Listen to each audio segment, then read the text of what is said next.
Hey everybody! Today I wanted to take a few minutes and give you my thoughts on the single-player campaign for Homefront: The Revolution after spending about 5 hours with it. As is my way with these big AAA games that are widely known and widely covered, I'm not going to spend a lot of time here explaining what this game is. There are plenty of other places you can go to for that sort of information.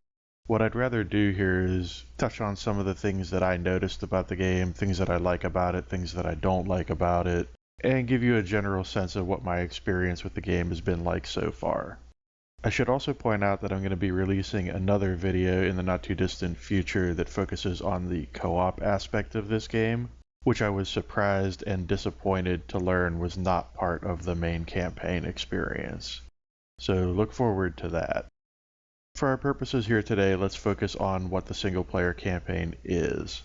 This is a bit of an interesting game to me in the sense that it isn't quite what I expected it to be, not just because the campaign doesn't offer co-op, but because said campaign is a little more structured than I was perhaps hoping for.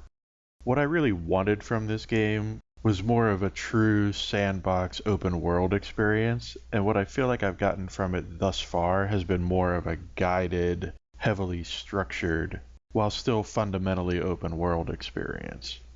Now, there are good things and bad things that come as a result of this. One good thing is that the game does have a sense of propulsion and purpose in the early stages, with you basically following a series of fairly linear objectives through a couple of different open world areas that eventually do lead you to more of a sandboxy area where you have a bit more freedom as to what you do in what order.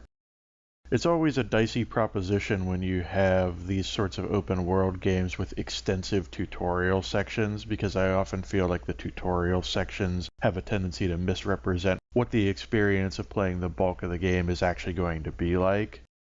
But at the same time, I understand, especially in the world of AAA titles, the need to build the game in such a way that it can be appropriate as somebody's first experience with the genre.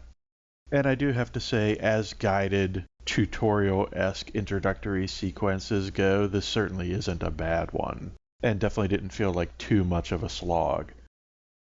From a technical perspective, I have to say the game is sort of a mixed bag. On one hand, it looks phenomenal.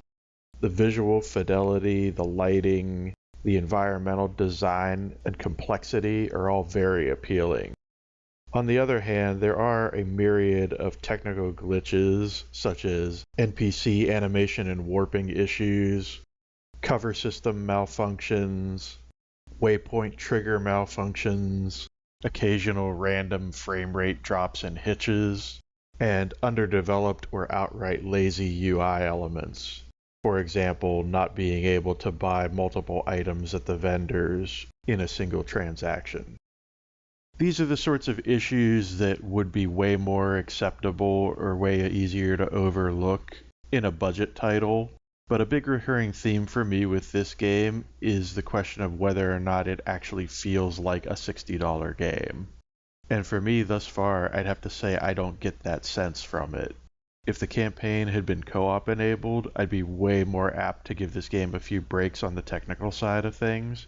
But especially having played a game very similar to this last year in Metal Gear Solid 5, which I think was technically far superior to this game in terms of polish, I have to say that the single-player campaign thus far, despite having some charm and high points, doesn't really strike me as the rock-solid foundation one would expect for a $60 product.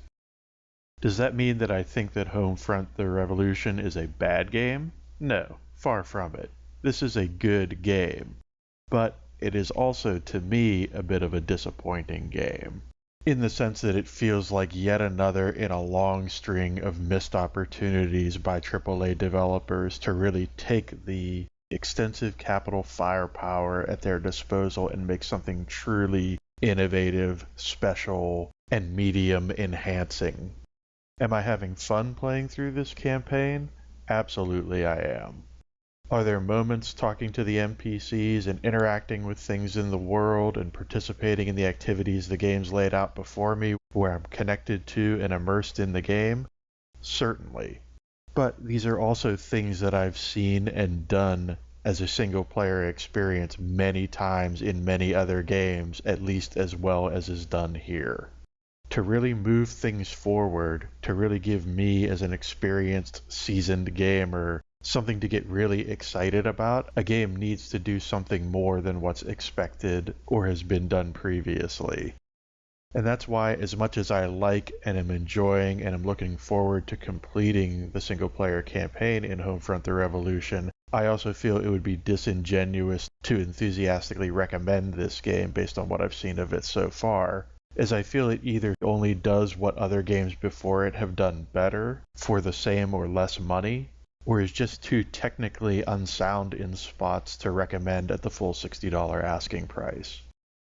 As always, if you've enjoyed this video, be sure to hit that like button. If you'd like to see more videos from me in the future, and especially if you'd like to see my next video about the separate co-op mode that is in this game, be sure to hit subscribe, and I will see you next time.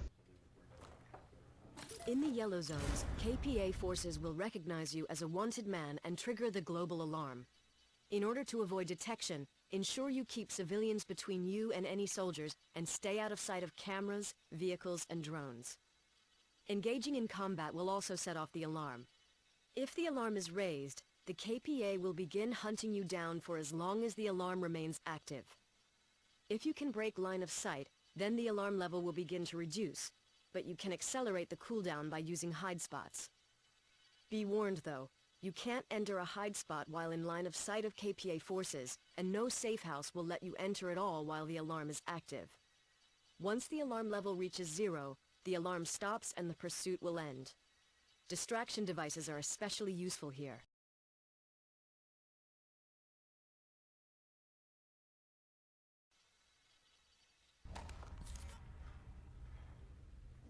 Stay where you are, hands over your head.